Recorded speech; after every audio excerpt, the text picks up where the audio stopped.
الحمد لله رب العالمين والصلاة والسلام على أشرف المرسلين وعلى آله وصحبه أجمعين وعلى من تبع هداهم إلى يوم الدين. The chapter title is the gifts, and this is the second part of it. I will make a summarization of what is being explained before. The gift, we said that is the gift, something that the Islam encouraged, for verily it will make the affection and bring the love. And we said that the gift straight away will be transferred from the possession of the person to the other person in three ways. We said number one, that if he had taken it, so if he had grabbed it, so if you have said, for example, this, I'm going to gift this, for example, this mobile to the person, and I gave it to him, so he took it, okay, right? So if I want to now take it, said, I don't want to, I don't want to gift you. It's his, by the way. And the Prophet ﷺ, he said that the one who returns on his gifts is like the one, it's like the dog who takes back his vomit, as we say, it's haram. It's not allowed, except if it is from the father to the son, or the mother to the son, or the father to the daughter, and the mother to the daughter. They're allowed to their children to take it back if there is a reason. So I'm not allowed. If I give a gift like this to the mobile to the person, he held it, it's his. And by the way, there's some people say that the gift cannot be gifted, nor could be sold. No, he could gift it to somebody else, or could sell it. It's up to him. The second issue is that, but we said as well, we explained more about this in the previous chapter or the previous class. And we said that if this person took it, and I said, this mobile is yours again, and he took it by my permission, then it is his. So if I said it's a gift and he took it without my permission, it is not his yet. So if he took it with my permission, so he held it with his own hand. I didn't give it to him, he just took it. A day after or the same time, it becomes his. And the third one is that for verily, that when I said it's a gift, okay, and also it is already in his hand. Let's say it's in his hand, okay, and I said, this is a gift for you. It becomes his. Okay, so those are the three ways of doing it. Now, can I give a gift with something which I did not really hand over? For example, I'm going to give you a gift, a mobile, I'm going to purchase it. Yes, you can. So it is, you could call it, this is in the dhimma, that is, you have promised him. But if you did not give it to him later on, still it's not his, because it's not gone to his hand. Okay, but we say it is permitted, but you are saying that, well, I'm sorry, maybe it's gone expensive, that gift, or whatever you promised him, and that would be breaking the promise, and that could be included in the something, maybe the hypocrisy. Okay, but if there was a genuine reason, I promised you, but I couldn't find it. Okay, so this is something else, because you promised him something, right? Now the prophets had accepted the gifts, and Prophet of Allah even encouraged us to accept the gift even as little as the bone that has got no meat, as we said the last time. And we said that there are some gifts should not be returned, and we have mentioned the pillows and the milk and the perfume. And also we said that it's better for the person to give a return for that gift. So somebody gave you a gift, it's better to give him a gift, regardless of matching the gift, but to give him something to show that you are appreciation. So it is recommended. It's not compulsory to pay or to recompense for that gift. It's recommended. Okay, it's not compulsory. Especially it will make you in the upper hand, because if you're always receiving gifts, you don't give gifts, people, they're not going to look at you in a nice way. We said the person who is the most desired or deserved of a gift is the one who is your relative. So your relatives are the ones who are the more deserved of the gift. We said as well, when you give a gift to your children, remember to be just in between them, unless that gift is not because of righteousness, because of an age, or because of circumstances, because he's very poor, or because he is in the hospital, so you give him money. So you have to be, but if you're giving, for example, a gift of laptop to your child who is about now 16 years old, so the other child, when he grows up to that age, you have to give him similar or something better or something in whatever that time, but you have to be just in between all your children. And we said that in a person, if he had gifted something, he should not go and purchase it, because you know that if you gifted the mobile to somebody, he got it for free, so whatever he sell it for is going to be what? It's going to be cheap. So don't go and search for that mobile in order, because you know he's going to sell it. And don't say to him, oh, you want to sell your gift? Give it to me. So you recorded a gift onto him, and also at the same time you purchase it with something, you know, very little money. You're not supposed to do that. Then we came to the topic that we're going to be, inshallah, talking about it today. من تصدق بصدقة ثم ورثها. The person who had given a gift to somebody, and somehow that person had died, and he had relationship with him, and he ended up to inherit that gift. So you gave a gift to your son, and your son died, and from his possession is that gift. So return back to you. What is the rule regarding this issue? Did you see that, Ya Ahmad, now, and or Hassan? May Allah bless Abu Turab and Abu Muhammad. They found it on 506, Chapter of Gifts. Hassan, do you want to read for the Shaykh, Akhi? Inshallah, bi'idhnillah. I've got a bookmark where I stopped last time, so we can continue from there. You could have just said that from a long time ago. I found it while you were talking, so I didn't say it. Yeah. Allahu Akbar. Alhamdulillah. Alhamdulillah, wassalatu wassalamu ala rasulillah wa ba'd. Last time we stopped on whoever gave something as charity and later inherited it back. Continue from there, Sheikh, yeah? Yes. Abdullah ibn Burayda narrated from his father, who said, a woman came to the Prophet ﷺ and said, O Messenger of Allah, I gave in charity a slave girl to my mother, and now she has died. He stated, Allah has rewarded you and returned her to you as inheritance. Right, so this is a person who had given a gift and he inherited it. That means your gift came back to you without you asking for it. You did not go into the market to get it. It just came back to you, either by inheritance or something else as well. Let's say you gave it a gift, and that person gave it a gift to somebody else, and that person gave the gift back to you. No problem. So here, this hadith, a woman, she came to the Prophet and said, Messenger of Allah, I have given a gift to my mother, and it is a slave girl, Jariyah. And my mother died. So because she died, I am the heir, the inheritor. I inherit. So I inherited her back again. So he said, Allah Azza wa Jal had given you the reward, and also whatever you have given as a gift, Allah gave it back to you in terms of inheritance. And also in that continuation of the hadith, she said, Messenger of Allah, for verily my mother, she had a fast of a month. Shall I fast on behalf of her? So he said, yes, you could make a fast on behalf of your mother. Then she asked, oh Messenger of Allah, she did not make Hajj at all.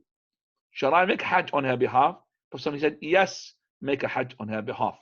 Now you have to understand here that this hadith is linked to other hadiths, which makes us to understand that this fast is not the fast of Ramadan. It's not the fast of expiation. It's the fast of nadhr. Who said that? Aisha radiallahu anha. Abdullah ibn Abbas also. So this is when the Prophet ﷺ, he said, Siyamun nadhr. So if she vowed to fast particular days, or a person vowed, whether she or he, to fast particular days, and then he died, then the heir of that person, whether it's the son or the daughter, would fast on behalf of their father or their mother, because they vowed these days. So siyamun nadhr, and it's one of those, you could say, righteous acts that you could do for your parents, is to fulfill their vows, because it's a debt.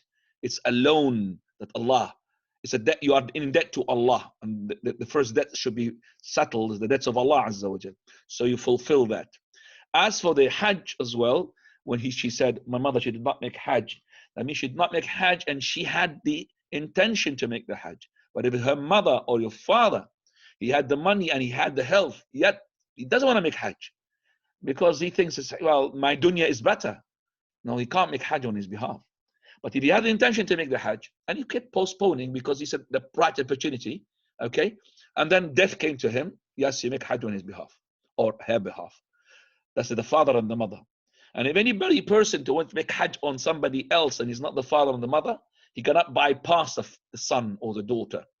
Okay, if the son or the daughter is there, they have got the priority to make the Hajj on the behalf of the parents. But if they couldn't because they're busy or whatever, they could pay for the Hajj for somebody else, or even ask somebody else as I would say, good conduct, like somebody who is a related person to the person, who is a friend of that person, and the sons and the daughters, they passed over to him, please make Hajj on behalf of our father or our mother, no problem, inshallah. We come to the following title, please. Okay. Government workers accepting gifts is a kind of stealing. Abu Humayd as-Sa'idi said, the Prophet ﷺ employed a man from Azd called Ibn Utbiyah.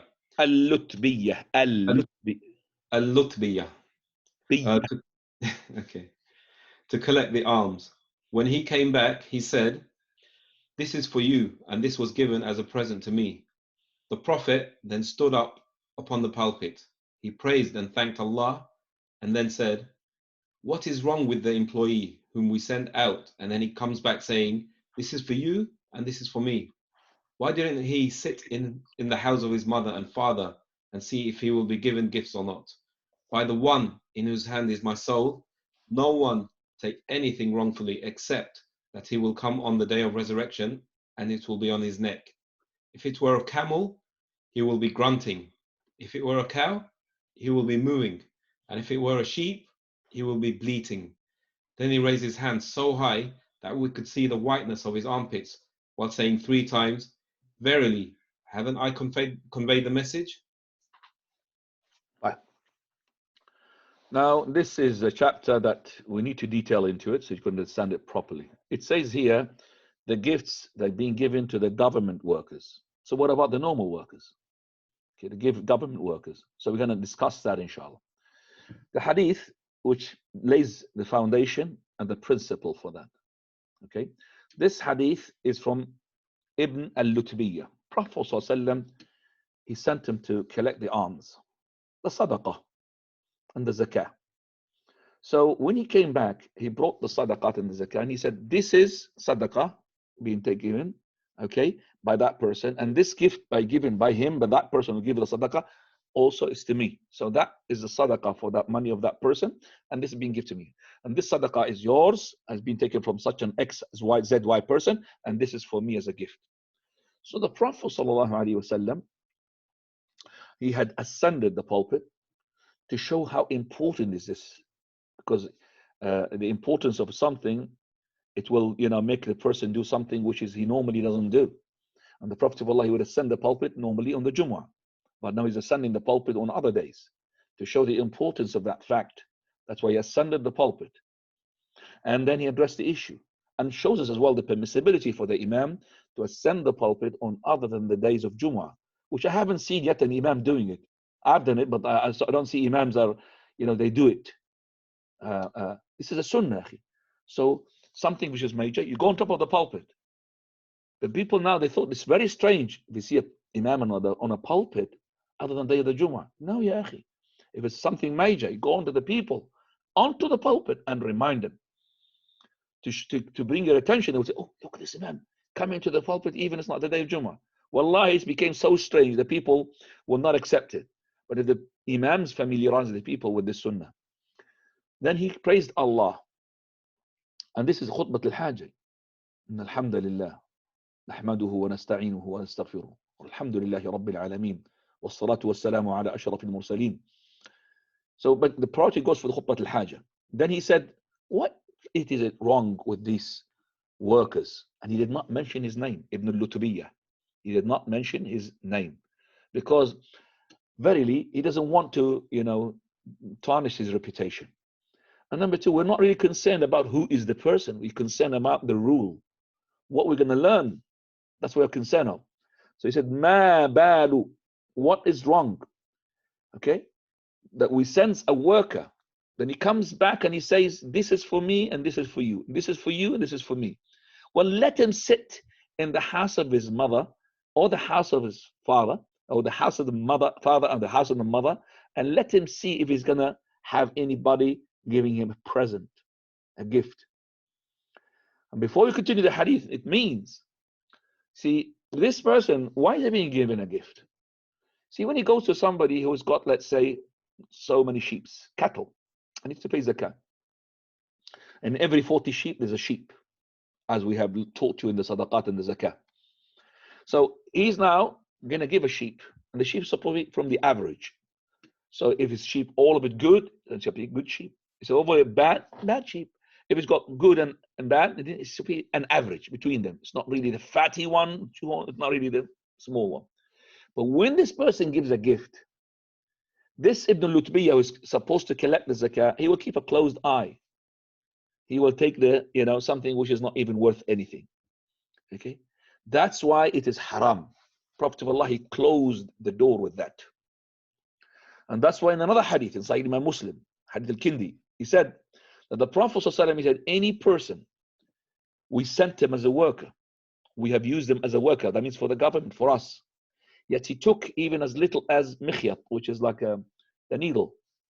Nothing. That is to show how little is this. Even if he took that without our consent, okay, without our consent, is like he is dragging fire upon him. It's haram, major sin. So one black man, he came to the Prophet, a person is called Aswad, he came to the Prophet ﷺ, he said, Messenger of Allah, well, I don't want the job that you've given me. He said, why? He said, you just said what you have said, I'm really worried. He said, then you bring it to us, and we will take, and you bring whatever you've been taken, and if you want to give, we will give you. So that is a very important principle. So the norm is that for the workers who work for the government, they're not allowed to take extra money on top of their salary. So there are workers for schools, school workers for any government. They've been given gifts, okay? The norm is not to accept it, but there is exception, as I'm going to say inshallah in a minute. Right? Then he said that if he had taken that, look at the Prophet, by the one in whose hand is my soul. None of you take one of this, is going to be ghulul. Ghulul means like war booty stolen without the permission of the commander. Okay? Can I just dismantle the chit-chatting now at the moment, please? Is that okay, co-host? Please, can you just... Yes, Sheikh, no problem. Let us focus on the thing here. The chit-chat here is for emergency, jazakumullah khairan. So let everybody focus on the class. It's very important to focus, jazakumullah khairan. So he says that by the one whose hand is my soul, none of you would come with this on the day of resurrection, that he will carry it on his neck. So if it's, for example, to do with camels, he taking extra camels, then he will carry that on his neck. How heavy is the camel? And it's got the sound of the camel. What's the sound of the camel, you said? Grunting? Grunting, I think he's... Yeah, grunting.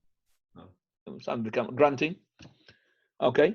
So that's grunting. That means it will maybe more of unsettled to him. Imagine that you're in the resurrection and you're getting something that, disturbing, shouting his head, the sound of the camel, and you have to carry him as well. Subhanallah. That's punishment upon punishment. Even if it's a cow, I know the sound of the cow, mooing. Moo. Okay? So you carry it, and as for the shah, which is the sheep, it will be tay'ar in Arabic, and in English, bleating, you said? Bleating, yes. Yeah. Okay, right. So basically, these animals will produce sounds while you're carrying them in order to increase the agonization of you, the increase the punishment of you. Right? You see, subhanallah, we say that is haram to take that because it's a bribe. Now, if you are a teacher in a madrasa, that belongs to the government here, and they're giving you salary, you're not allowed to take gifts, because the gifts is going to be making you to give maybe extra marks to the person who's giving you the gift from the students. Maybe you're going to keep a close eye if he has not done his homework. Okay, that's the gift. So that's for the people who are working in the government. What about the people who are not working in the government? Well, we're going to include the people in the government and the ones who are in the following condition. If these conditions are there, then this is exceptions. There's exceptions.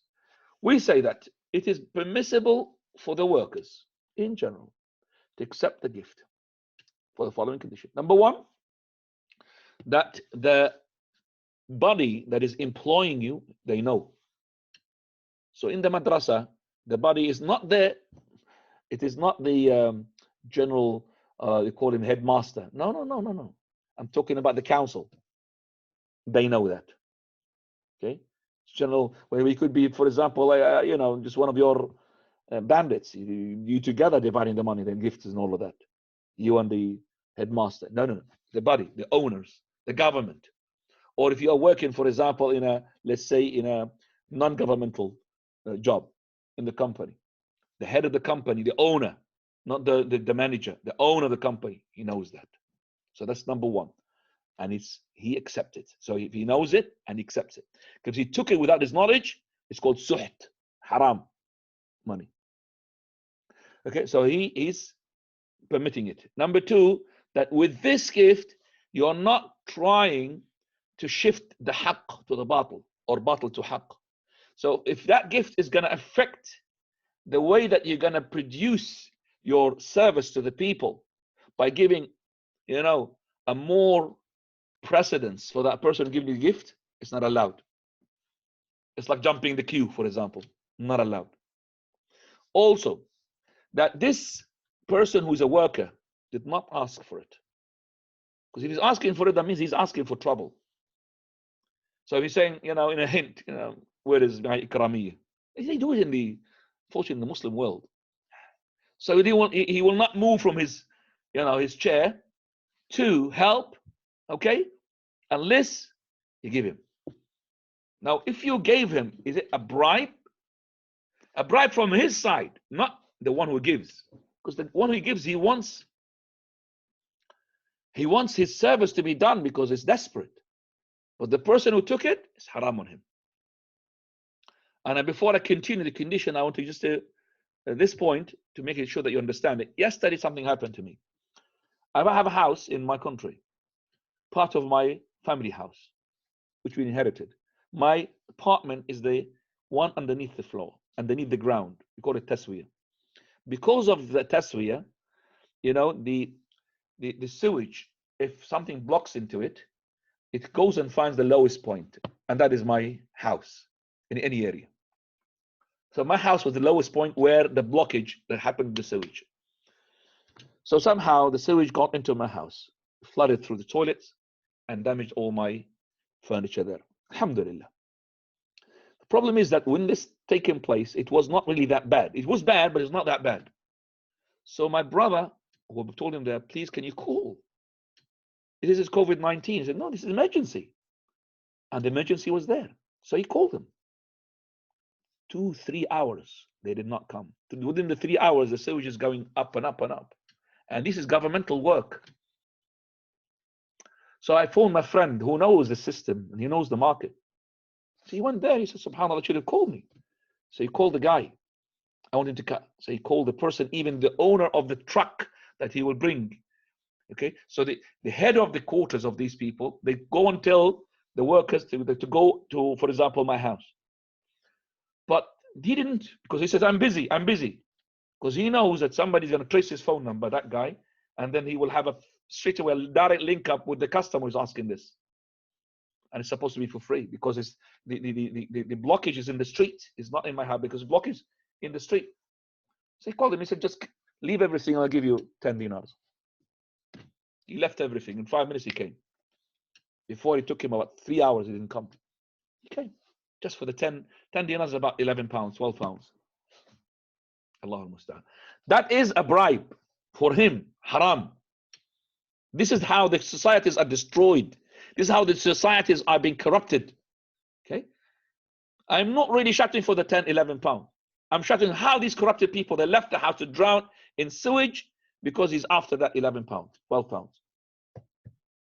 Because my friend, he knows the system. My brother is miskeen, doesn't know the system. Allahul musta'an. I make dua against these people, wallahi. Not because my house is ruined, it's because of these people, how they ruin the system. In this country, I'm not really praising anything but everything, but I'm just saying, but I have seen that the workers are so keen, subhanAllah, they will not accept this at all. It happened with me that one day I was driving with my little children in the back and they were strapped and they were young. That's about maybe more than 10 years ago. I was driving from London to my house and it was 11:30, 12, and that was in the winter and I was really so tired.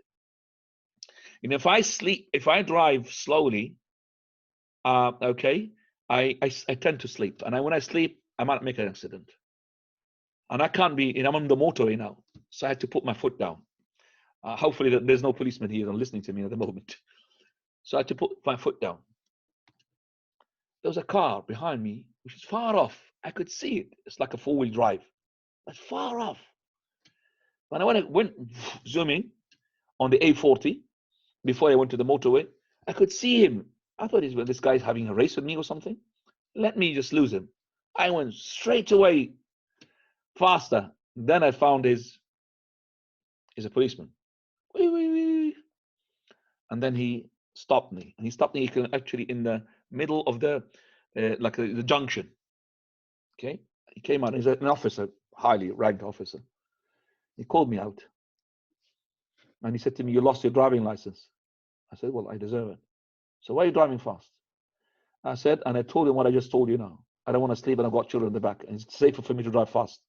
He laughed because he thought this is an honest answer. And by the way, he said to me, "You lost your driving license, and I've recorded you. There's a video camera in his dashboard." He said, "Okay." Right. And after he said to me, "Okay, I believe you, and I'll let you off." I said, "What?" "Yes, I'll let you off, but be careful and take care of the children." I showed him the children. Take care of the children. He was a bold man. I remember him very well. And he's, I would say, in his early 50s, late 40s. It's not just like one of these kids that really, the policemen, the kids are really, they think they're really big. And he's a ranked officer, as I said. So I said, I want to kiss your bald head. Thank you very much. But what about the video? He said, "No, I did not record you. But be careful." I said, "Wallahi, can you just tell me where you are, which police station that you work in? I want to bring you a gift." He said, "No." I said, "Subhanallah." Comparison to our countries, Allah al-Musta'an. He said to me, "No, thank you very much." And he left. In our countries these days, if you just, for example, you ask you for a driving license and you pulled your, let's say your wallet, which got the driving license within it some £20, £10 showing, he will look at your wallet and then he take the £10. "Okay, go ahead. That's it. Fine." No. In Muslim countries, no offense, nothing. That's a bribe. Okay, that's a bribe. So I did not really wanted to bribe him, no, because he was done a very fantastic job. Okay, which is that he saw that I'm genuine and I'm not really dangerous, just driving fast because I want to sleep. And he didn't want to, ticket me. So I thought I should honor him. He didn't accept. And that's supposed to be the case. Coming back to the points, as he said, he should not be asking for it. That means you're not asking for it and you're hoping for it. Come on, I'm hoping that he's going to give it to me. That gift. Even you're doing your job, that's not allowed. And also, that gift is, if it is not specified for it, everybody. Let's say a person who came to for example, workers, whether they are government workers or normal workers, and he started giving free booklets to everybody, which is little booklets, no problem. That is not a gift, okay? Free, because they're cheap, they're nothing. But if it's expensive, hang on a second. That means it's expensive, and sometimes they write the name of the worker on it. That means this person is giving the gift, he maybe is a company owner, and is trying to make these people, when they make a deal, to use his company. That gift maybe costed him to pay for that gift, let's say 10,000, 1,000 each gift. But he knows he's going to have a return if he made this company or this government to choose him to work as a bridge, he will get a lot of money. You understand me? That's not allowed to be accepted. But if it is something to do with general known custom, like this person, he bought some tea, and everybody knows the tea. Like the students and the teachers, and he came and he wanted to, let's say that he's presenting his PhD thesis, and he put it there, and he bought biscuits and to everybody, okay, to not just the teachers and everybody, the students who are, and his family is waiting to be graduated. That's no problem. But I know that some of the scholars or the teachers who are highly scholars and from Deen, even if somebody gave them the tea and the biscuits, they will not even eat from it. This is not because it's a bribe, because it's called wara. Wara means scrupulence. Scrupulence. But this scrupulence is okay, but we want it to be in a bigger issue, not the tea. Because for me, the tea is not halal, no problem, because it's given everybody. But he wants to abstain, no problem, it's up to him. So basically, sorry about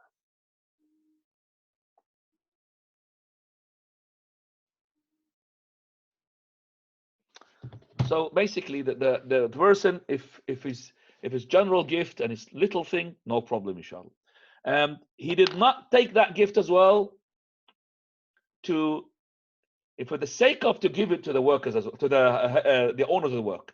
Because what happens here, sometimes that, let's say for example, I'm a person who's employing workers, and I said to them, take the gift and give it to me. So you're actually charging double here, charging your services from those people who come to you, and also because you know they're going to give the gift, and the gifts, those people who are working, they take it for the sake to give it to you as the head of the company, the owner of the company. That's not allowed, because it's going to be added to the charges that you're doing to the customer, and Allah to accept the gift. Also, can I just ask, because I'm being called here by my wife, just a second, please.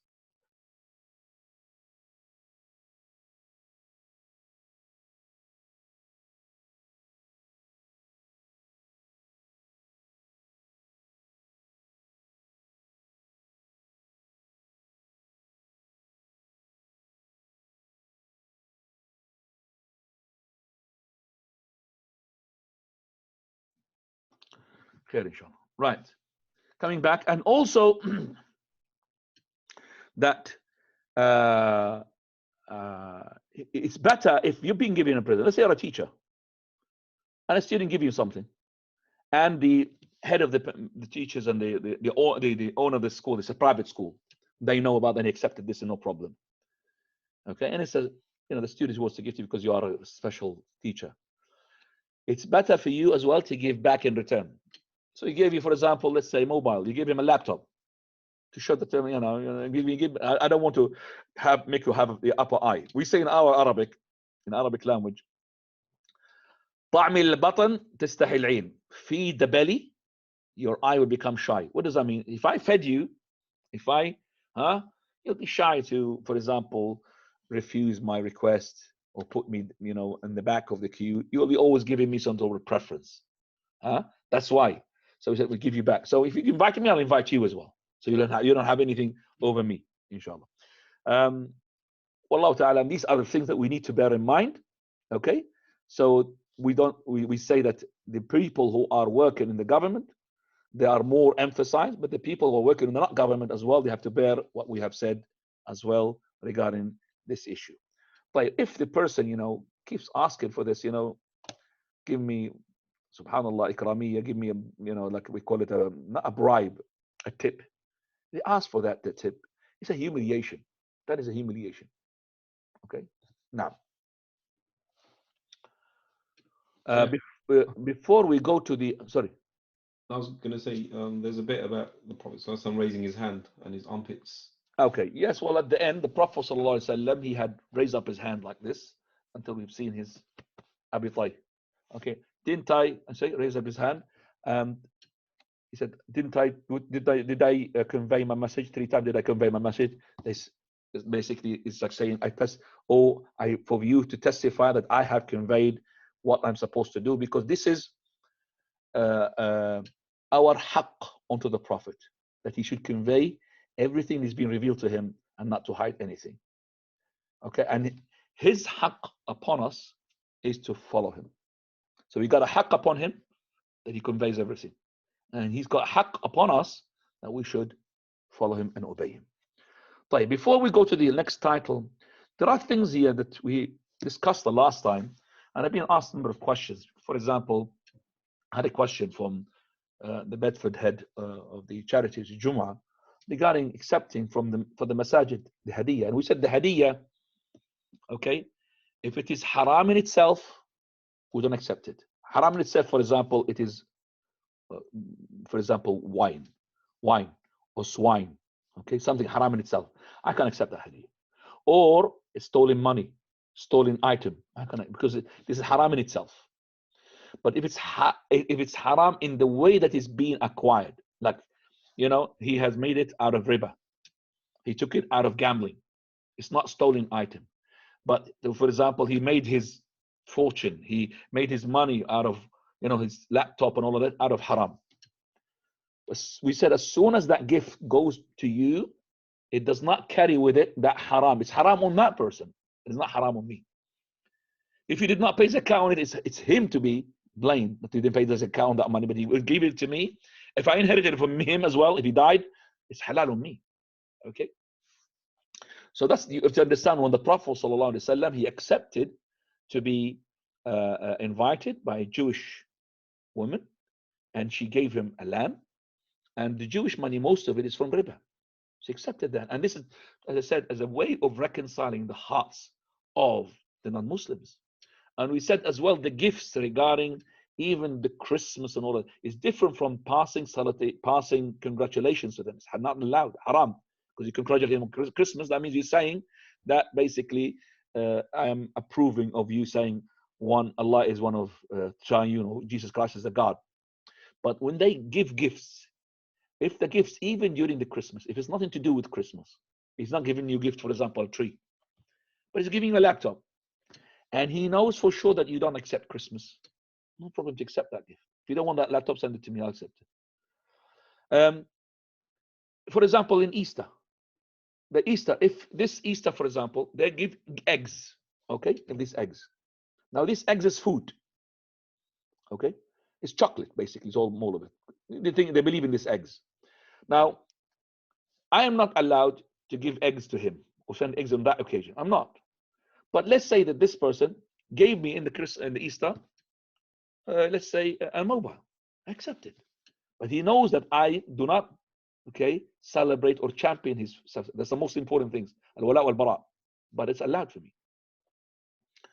As for the chocolate eggs, okay, if he had given it to you, okay, and you have said to him that basically, you know that I don't believe in eggs, I don't believe in that, and you know I'm eating it as a chocolate, not as an egg, no problem, inshallah. It's the most important thing, that this gift is to reconcile his heart, because if he accepted it, he will be happy.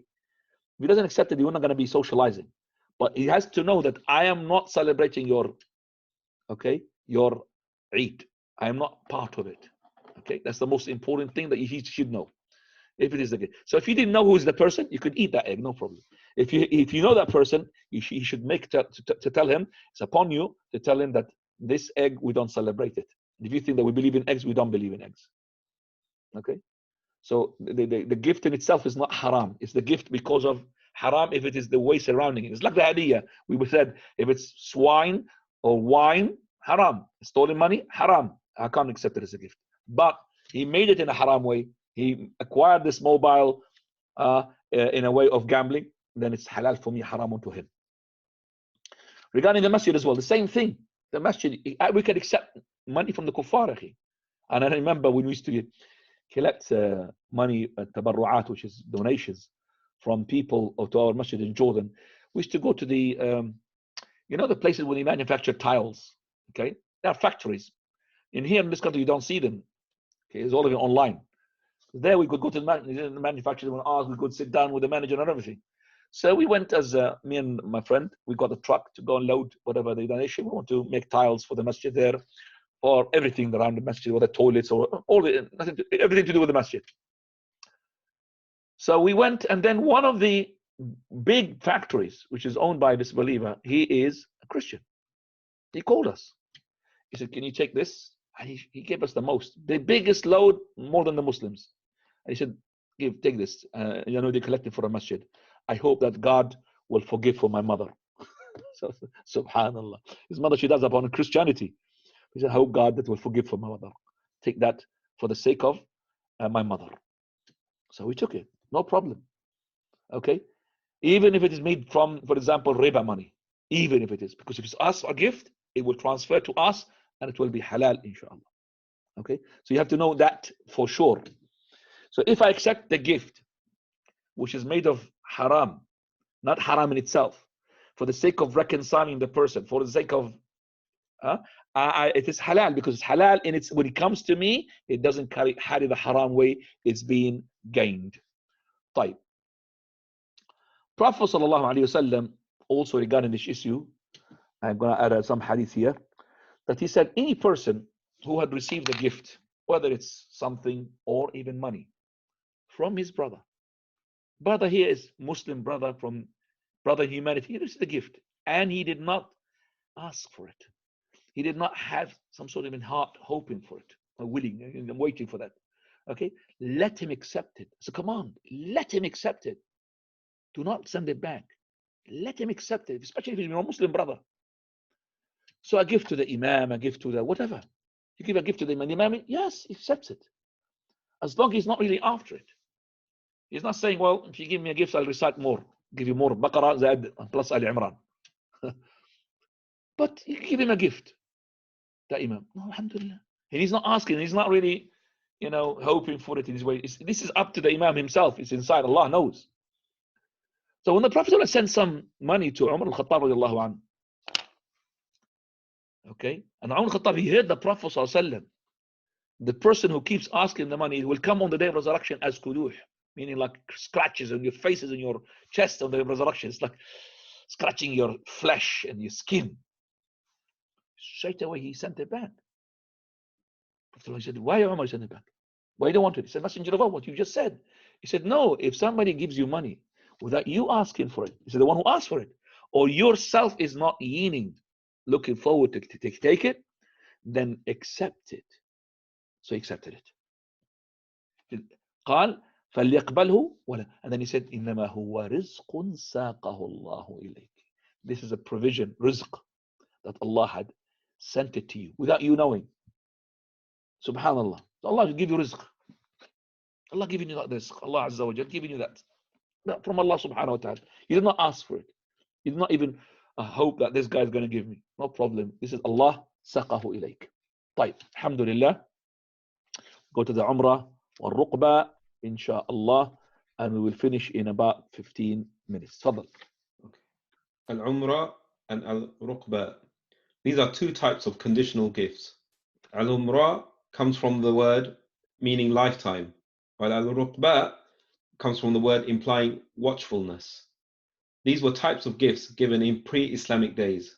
It is where a person would give another person a house, for example, and then say to him, I have given this as an imra, present, or something of that nature. Umrah, not imrah. Nah. Oh, sorry. I have given this as an umrah, present, or something of that nature. It means that the present is for the lifetime of the receiver. This explains the terminology, a present for a lifetime, and a present in which the giver is watching and waiting for the death of the recipient. Shall I carry on? Yes. The Prophet ﷺ considered the condition laid down in these types of gifts as void. He made both Al-Umrah and Al-Ruqba as regular gifts belonging to the receiver and passed on to his heirs after his death, without it being returned to the gift giver. Jabir ibn Abdullah said that the Messenger of Allah ﷺ said, Al-Umrah is permissible for the one whom it was given, and Al-Ruqba is permissible for the one whom it was given.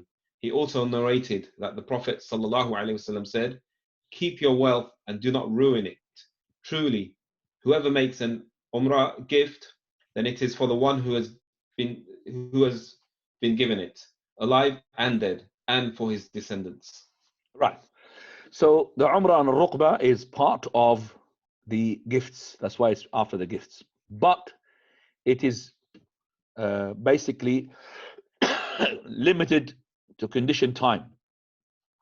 And they were permissible, okay? They are permissible, but they should not have a time-wise.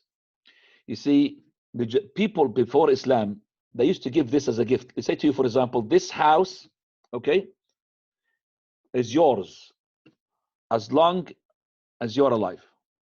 That's what's called Umrah, until your lifespan. Then if you're dead, it comes to me. Or he says, okay, if I die before you, this house is yours. If you die before me, the house will return back to me. Okay? Now, Islam here, he said, no, if you give somebody a gift, Umrah, then it has to be for forever. You cannot return it back, because it's like the dog, if you remember, coming back onto his vomit. It's not allowed. It's a gift. So here the Umrah has got three ways to understand it. Number one, which is permanent, forever. Khalas. So this is a person saying, أعمرتك البيت, I've given you the house, لك ولعقبك, to you and your descendants. Khalas, that's his. There's no such thing you're going to get the house back. House or anything, car or anything like this. Or you say that in general, and it's got the same thing of perpetuality. It's going to be forever. That is, you say, أعمرتك, I give you Umrah. Straight away, they give you Umrah. That means the lifespan. That means not to his death. No, if he dies, it goes to his agnates, his sons and daughters and all his relatives, inheritors. Okay. The third one, which is you give a condition. I give you this Umrah, but to a certain time. This becomes like a ariyah. It's not a gift. It's like a borrowal, as Shaykh al-Islam had said. So it becomes a borrowal. Okay. And Prophet said, Al-Muslimuna inda shurutihim. The Muslims, they abide by the condition they set upon themselves. Okay. So the Prophet said, Al-Umrah jaizatun. Umrah is permissible. Liman u'miraha. That is the one who's been given the Umrah. The same thing with the Ruqbah. But also he said, verily, to the one who has been given and to his descendants. Unless you made a condition just for 5 years. That becomes a borrowal, as I said. And the Prophet ﷺ, he gave us a guidance here. He said, Amsiku alaykum amwalakum. Hold on to your property. Don't just start giving like this and like this is for you for the rest of your life. And this is, and I mean, so this is a prohibition of wasting the money. Prophet naha an al-qil wal-qal wa an ida'at al-mal. So Prophet he forbade 7. From these 7, he said, to waste your money. Wasting the money, just giving like this. So hold. It's like Ka'b ibn Malik when he had his repentance accepted. And because he is, I would say, in the drunkenness of happiness, he came to the Prophet of Allah and said, Messenger of Allah, all my money is for... Hold on to your money, just like because you are drunk, you don't know what you're saying. Hold on to your money. He wants to give his money, all of it in charity. Hold on. He said, yes, I hold on. And he's... So the Prophet of Allah, he said, don't start spending like this. So the money is this is admonishing, prompting us to observe and conserve and reserve our money, not to waste it like this. And then he says, he was been going Umrah, then it is a Umrah for his lifetime. Even after his death, it will be for his descendants. So it is total ownership. You cannot just say Umrah. If you said Umrah, khalas, total ownership. But if you said Umrah for 5 years, 6 years, 10 years, well, yes. But you said you can't say Umrah until, for example, just Umrah like this. So you said Umrah like this, okay? Or you said Umrah like your to you and to your descendants, that's forever. طيب. Prophet ﷺ also he said, which is another hadith, I'm going to add to it, لا تعمروا ولا توقبوا. That is, do not give Umrah. Do not give Umrah. He who does Umrah, then it is for him in his lifetime and after his death. So if you gave Umrah, so don't give Umrah. It's not good to give like this. Give a gift. Don't say for your lifetime. If you did like this, it's for the lifetime and after his death as well. So the Umrah, the one that his Prophet made it permissible, is the one which is for the person and his descendants. That means it permanently is the ownership is being removed from you to the other person you have given him that Umrah. Okay?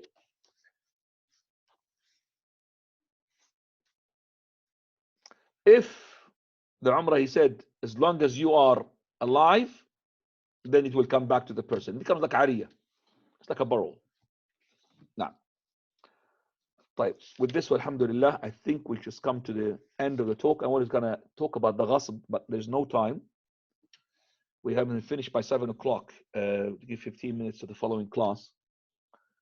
But I would like to talk about the ghasb, but the ghasb is a big chapter. Okay, so we'll leave, inshallah, that for next time. It's a big chapter, and when you talk about ghasb means what? Confiscation, is it? Usurping others, property and rights. Usurping others, that's better. Right. Let's go, and Ahmed, please give us a briefing for the questions. Everybody, if you want to ask your questions to the Sheikh now, we will enable the chat, inshallah. And also, bottom right corner, 3 dots. If you click them, you can raise your hand and ask the Sheikh. And priority will be going to Bedford, please, because it was their class. It's not a bribe or anything like that. It's their class. Okay. If nobody from Bedford, if you could just click your name and rename yourself to Bedford, and then we'll know that's you. In the meantime, we're going to go to Muhammad Ahmed, please. Sheikh, Yakumullah. Sheikh, I've got two questions. And question number one is regarding. One question, and we have to give the other. Please, everybody, one question to give the other brothers and sisters a chance. Time is very tight, guys. Yeah. Okay, question. Fantastic. The question: if someone's done Umrah, and if they chose to do the future Umrahs coming for their parents every single time, is that permissible, or is it better that he does some for himself, some for his parents? It is better to do it for his parents only. If his parents are alive or they're dead. And one is dead, one is alive. Well, the one who's alive, why is he making Umrah on himself? He can't make Umrah for himself, that life? That person, it can, but with the condition, the person said, if I die, make sure you make me some for myself as well. So why can't he make it when he's alive? The person can, but sometimes the person makes it for their parents as well. No, you don't understand me. He's making it for his parents. One of his parents alive, one of them is dead. The dead, we're going to deal with him. What about the one who's alive? Can't he do it on himself? They're alive? They can, 100%. So you can't make the Umrah. You can't, for example, I sit home, make Umrah on me. Make Hajj on me. Make Salah on me. Do you understand me? I cannot, for example, make somebody to make Hajj on my behalf if I'm able to make Hajj. Do you understand what I'm saying, or you don't? Yeah, it makes 100% sense. Yeah. So if his father or mother is alive and they could make Hajj and Umrah, I cannot make Hajj and Umrah on their behalf, ya Sheikh, unless they are disabled, incapable. He can't really ride. He can't go. He's disabled. No problem. But if he's not disabled, he has to make Hajj on his behalf. And as for the mother who died, we say that, why didn't she make Hajj, or the father, or Umrah? Why didn't they make it? If they were able to make it and yet they don't want to make it, like this case, we can't make Hajj on him. He has to be a person, either he was not able, and then and also some of the scholars they add, like Sheikh Al-Albani, that he had made a recommendation to his son or daughter, please make Hajj on my behalf because I can't make it now, and he died. But even though if he did not make a recommendation, we say because the Prophet of Allah, when that woman, she asked him, he didn't ask her, should she make a will, your mother, to make a Hajj? So as long as the person who wanted to make Hajj, he had the intention of making the Hajj, please can you just close the microphone of that person? So if this person is making the Hajj, and death came onto him, and he couldn't really continue his plan, then we say, yes, you make Hajj on his behalf. Now this person, he made a vow, or he wanted to make whatever he wanted to make. Is it better for him to make a Hajj on himself or Umrah and then make Umrah? I would say Umrah only onto those parents which we have said whom we are allowed to make Umrah on their behalf, and then the rest he make it for himself. It's not really correct to make Umrah continuously be parents. No, the best thing is to make dua for your parents. Nah, make it for yourself because you're in need. Don't you think that this person is in need and he thinks about, oh, I've got lots of hasanat in my bank account, I don't have to worry. Nah, yeah. Whatever you do for yourself, it will have a duplicate reward, one for you and one for your parents, without you doing it just for your parents, because you will be deprived from that reward. Fine, go ahead, Ahmed. Please, Bedford, come forward. Abdullah, we're going to Abdullah. Assalamu alaikum, Sheikh. May Allah bless you. Just regarding a question, the bribery, for example, your story, but with your brother, you gave 10 dinars. I'm not trying to open any windows or doors. Are we allowed to give bribery in case we're really cornered? Like there's no option for you? I'm not trying really to open the door for anyone. You don't have to say these words. You don't have to. You just ask the question. We're not really here working on until like a thin line, we're going to fall, and that's it, we're going to fall out with you. You ask the question. You don't have to be worried. Throw your bomb. Don't worry. Hopefully the CIA is not listening here. Are you allowed to give bribery if you really like? So I'm going to ask you now. If you did not give the bribery and your things did not go ahead, what are you going to do? Just, I guess. Make dua, oh Lord, stop the sewage in my house. Yeah, so what you're saying is not practical. Have you noticed that? And this is what our Sheikh Al-Albani had said to one of ours who are just like hot like you now. Sheikh, they open the gate for this because everybody then will ask for bribery. We're going to give them. I'm not going to give them. And that is the same opinion I was holding. At the beginning, I was holding that opinion, just like that. But I thought about it. Listen, my things were not going to move. It's a bribe in his, because what is the definition of a bribe? You understand it? Khalas. The definition of the bribe, إحقاق باطل أو إبطال حق. The bribe is to pay money in order to make falsehood to be truthful, and truthful to be falsehood. So when you paid this money, which is the £10 that he given to that person, did he make batil? No. He's actually emphasizing the haqq of his. This guy is not coming, and the flood is going to take to the house. So he's given the money because, but the other guy who took it, he had taken, okay, haqq, but to falsify a batil, to falsify a haqq. He's taken a batil, this is money, batil, haram, to falsify a haqq. What is the haqq? It's my haqq, because it's being employed by the government. That when there is an emergency to run, but these guys, they don't want to listen, because they know that at the end of the day, these customers are going to ring them. Come, just go give you money. He will come. And actually, the government itself, because it's corrupt, if they are not giving the right salary to these workers, there's not enough. Okay? So, in the hindsight, basically, they're keeping close eye. They know that their customers, they're taking money. But actually, some of them are really very tough. I've seen one of the women working there, and I said that I've called this, because I called the sewage people a number of times. You know, one of them took 10 dinars. She said, what's his name? I want to know. I want to take him off the job. I want to resign him. I said, I'm not going to mention his name. I'm not going to put him in trouble. So with this stubborn mentality I went to Syria. I don't know, did I mention this story on Zoom, Ya Ahmad? I've never heard this story before, Sheikh. Okay. Let's document the story, inshallah, on Zoom. This was back in the Christian date, 1990, exactly. And that was the Gulf War, because I remember it very well. And it was just the turnover between 1990 to 1991, 1989 to 1990. And I went back, and because I was having military service, you're compelled to do military service, which is 2 years.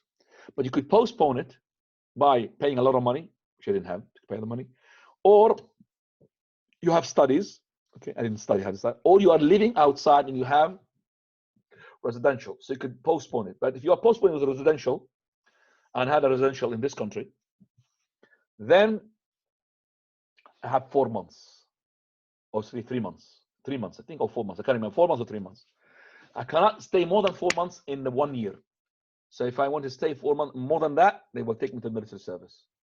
So I have to 4 months, and then I could go out of the country. The new year, I could come when the year turns over.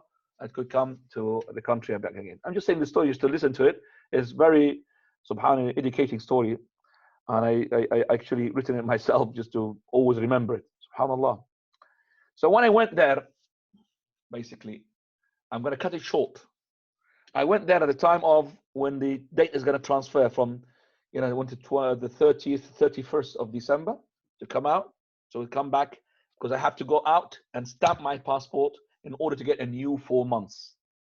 I have to go out in order to get the new 4 months. Otherwise, they have taken me to the military service.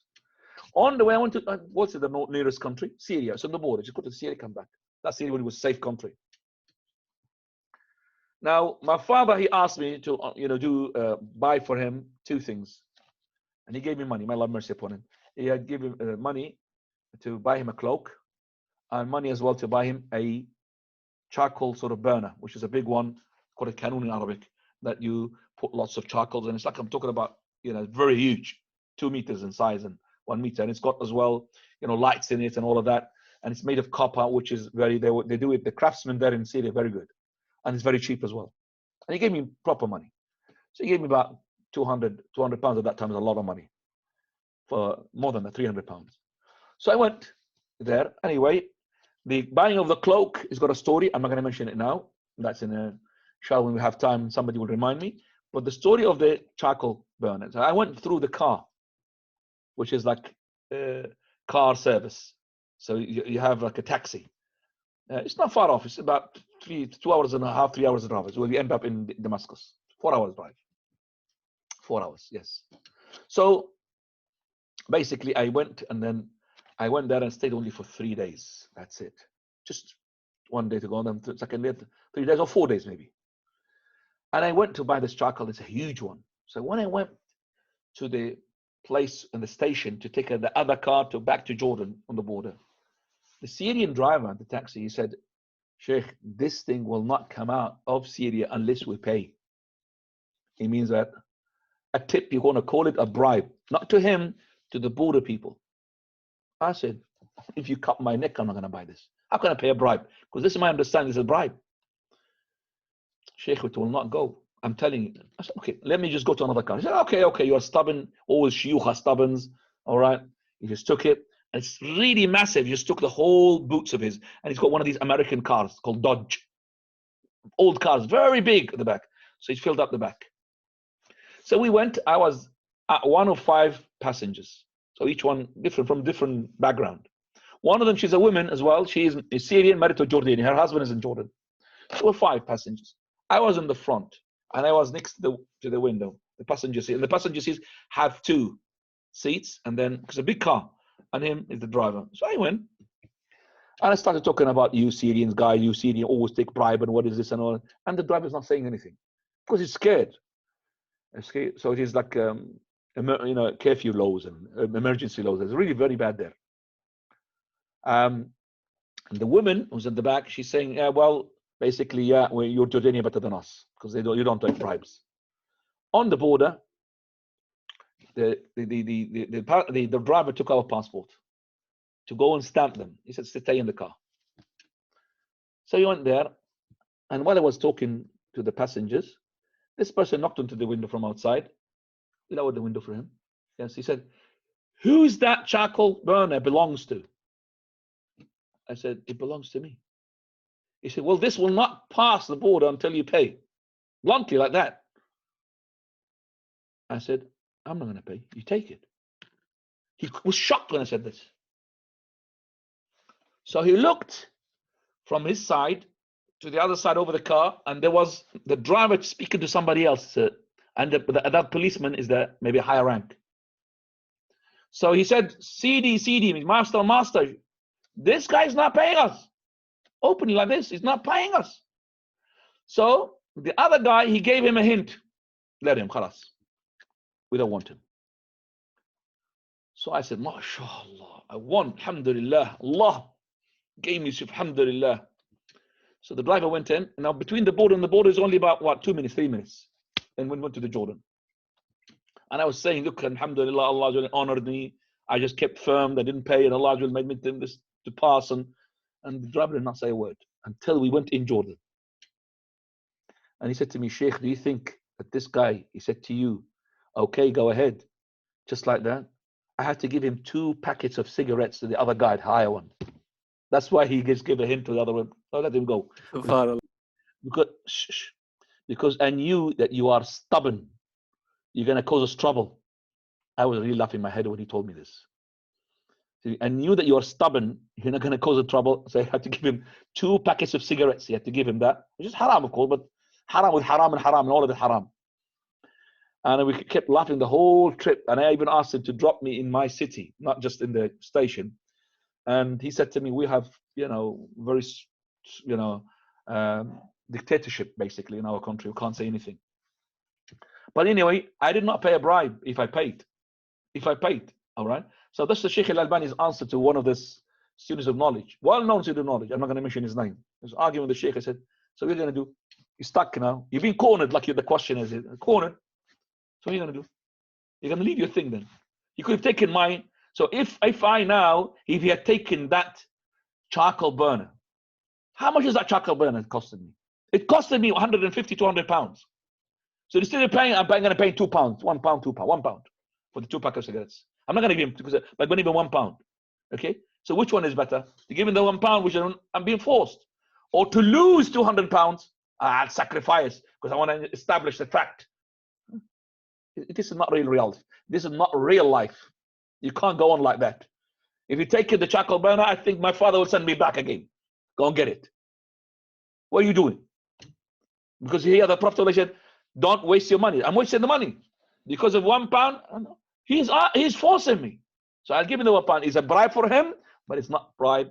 And the Prophet said, لَعَنَ اللَّهُ وَالرَّاشِي وَالْمُرْتَشِي. الرَّاشِي وَالْمُرْتَشِي فِي النَّارِ. Both the briber and the one who takes the bribe, both of them in the hellfire. May Allah curse both of them. But I am not given a bribe. I've been forced to do that. Okay, so it's not a. So the bribe, if you know the definition of it, you will be, alhamdulillah, say, إحقاق باطل or إبطال حق. To give falsehood to something right, correct, or to make something correct to be wrong. That's the money being paid for. I did not do that. If I gave him money, I'm not doing that. Wallahu ta'ala a'lam. Let's go another question, please. Going to Muhammad, please. I think you've been taken over, Ahmad. You came with this, and I was really scared because the speaker was underneath me, and he said, Allahu Akbar. Sorry, Sheikh. Sorry, I was amazed. But, because the speaker is loud here, and you said this. Sorry, I said, shh. So I know. Yeah, go ahead. Is it can the wife stipulate and tell the other half that I want this Eid gift, please? So in terms of Eid, which is normally the moment of sharing gifts, can the wife or family member stipulate to the person giving a gift that I want you to get me this for a gift, for example? If the person is willing to give a gift, okay, it will be better for the person who's giving a gift to ask the person who is being gifted what is that they want. It's better. Because the Prophet ﷺ is being gifted by Abu Jahl. And Bijaniya, a cloak, kisa, she's got patterns. Okay? Prophet of Allah, he saw that this, every time he prays, he's just baffled with the patterns of it. So he sent it back. He said, give me one. I said, ask you now. Give me the one who's got mat, nothing. And the mat is cheaper. The one who's got patterns is more expensive. He sent it back to him to say to him, I'm not really sending it because I don't accept gifts from you because you are for example, a gambler or something. No, because of these colors, and I want you to give me another gift from you. Don't worry, I will give another, but give me the one which is, you think it is not really, I don't deserve it, which is the one that got no colors, matte. So no problem if she's your wife, actually. You know, the first and most important figure in your life is supposed to be the wife. If she asks you for something, please fulfill it. Otherwise, you're going to sleep outside the house. Now. Okay, Nadeem, please go ahead, Akhi. The person who had asked the question, could you lower his hand? Or is Abdullah has got another question? Okay, go ahead, Abdullah. Okay, no. If he's got another question, we'll make him to line. Every time he asks a question, we'll make him line after the other people. We'll give him later on, inshallah. No, it's the same question, Sheikh. We've answered the question of yours, yes? No, it's just you're missing one bit.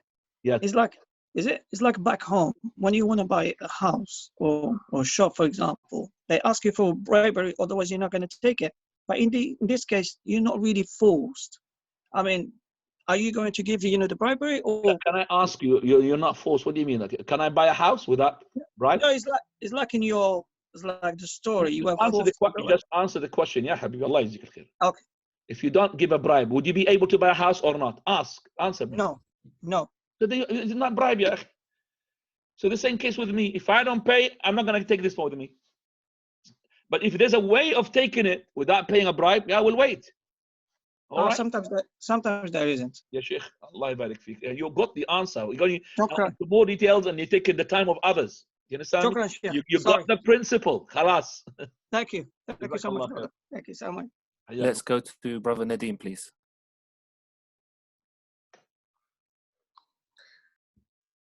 يلا يا نديم. Check. حياكم الله. Yes, you are Nadeem on the iPhone. Nadeem, iPhone quickly. I think you're muting yourself and maybe the brother unmuting you. Okay, you can hear me now? Yes, I could hear clearly. But don't mute yourself. Yeah, okay. Just a quick one, Sheikh. My question is that can you intentionally within yourself say, if I'm gonna buy gifts for this sheikh or for this, I don't know, your maybe your family member or somebody, because I want him on my side, sort of thing, or can you give gifts intentionally in your heart, thinking that I'm gonna give gifts? I'm only gonna give. Of course, the gift is to make his heart inclined. But if it's halal way, no problem. If just to make him to judge in haram way, no. I give him a gift so he could really give me a favorism regarding the queue. He will make me to jump the queue is haram because he's taking the right of other people. But just because I want him to love me, to forgive me, yes, Tahadu tahabu. Prophet said, give gifts in order to love one another. So I'm giving the gift, straight away the gift will make him soften his heart, straight away. So if you Okay. give a gift to your father, Sheikh, and you know your father, if you give him a brand new car, he's going to take your side more than the other brothers. Is this haram? That's not allowed. Because maybe Allah's give you That's more. haram. You took the principle, ya Nadeem. Nadeem, you took the principle, Habibi. I know that you're talking from Pakistan, mashallah, but you sound clear. Okay, inshallah. That's fine. Jazakallah. Jazakallah khair. Tfaddal. Okay, Vasim, go ahead. Assalamu alaikum, Sheikh. I am from India, Sheikh. In India, for getting the job, they are taking money like 15 lakhs rupees, 10 lakh rupees. If you don't provide the money, the government job will not get, Sheikh. So what is the condition You on take this? it, the answer, didn't you? Didn't you listen to me with the brother Abdullah from, I think, Bedford? We said that if you had no option, which something is a necessity, you want to buy a house, you can't buy a house except by this. You're paying it. It's not because of bribe, because this is the only way to purchase. Consider that is like a introduction money. So if you can't get this job which you needed to provide your family, this is the only job I can do, and I can't get it except by doing this. All right. Otherwise, I will not get it. You understand me? So that's not a bribe. Is that understandable, brother? I think he muted himself. Yes, Sheikh. Yeah, understood, inshallah. Yeah, in India, Yes. Which part of India you are in? Sheikh, I am from Karnataka state, Sheikh. In Karnataka, it's a Bagalkot district. Okay, I went to Bombay. They call it Bombay. Yeah, I went yes, there. Sheikh. I know that everything there is bribes. I know. Yeah. It's more than 600 kilometers from my hometown, Sheikh. MashaAllah. MashaAllah. طيب. Khair, inshallah, because we've got another class. We've got last question, please. Okay, they have something in the West. It's called Secret Santa, where it's called Secret Santa, as in Santa Claus. What they do is they all buy gifts, let's say 10 people, and then you get a random gift from somebody. So the question is it allowed for Muslims to have something similar for this for Eid? Where they give... Can you just, without the Santa Claus, some people pledging money and then they give gift to whom? So 10 people, they buy gifts for each other, but you don't know who the gift is for. It's randomly picked. Gambling. This is gambling. Exactly. It's haram. Before we say it's imitation of the kuffar, that's haram. Gambling. طيب. نعم. Okay. A person, if he's a deliverer, he delivers food to people. His job is to deliver it to the curbside. I think this is because of Corona.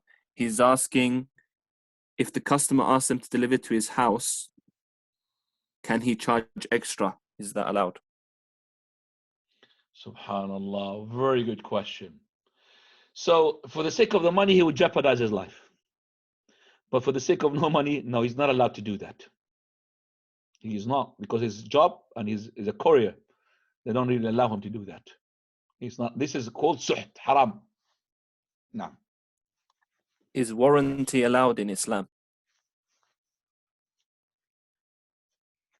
Warranty as in what? Like, for example, like I give you something in case that you, yes, as Muslim, I've given you something. If in case something wrong with it, you bring it. I will fix it for you for 1 year. But to warranty as in guarantee something. Warranty is a warranty. I gave you this for 1 year warranty, 2 years warranty, no problem, 5 years warranty. Halal. I am responsible of anything that you do. This machine will, if you work at it, justification, no problem. But if you did yourself throw it, I know there's no such thing. Or you're paying extra money for the guarantee, that's not allowed. So for example, you have a fridge. A fridge, what they say to you, it comes with 2 years warranty. Some fridges, some even more. Okay? And they say if you pay extra money, you get extra 2 years or 3 years. That's not halal, haram. This is gambling. But let's say this fridge has got no warranty. You just bought it for used. And it says there, if you want warranty, okay, for 1 year, this is the money. And you want it for warranty. You're not allowed to take it unless to pay it, unless this warranty includes service, meaning, so for 1 year, but this person, the engineer, will come 2 times a year, 3 times to check. So you're paying for the checking, not paying for in cases. Do you understand that? Then it's no problem, inshallah. Okay? So to come to checking. Now, Wallahu ta'ala a'lam. By this, we come to the conclusion. Jazakumullah khairan. And in 10 minutes, we'll be opening the other class, which is question and answers session. You could really take the question of this as well to put it on the other session. Jazakumullah khairan. Subhanakallah bihamdik. أشهد أن تستغفرك وأتوب إليك وبارك الله فيكم.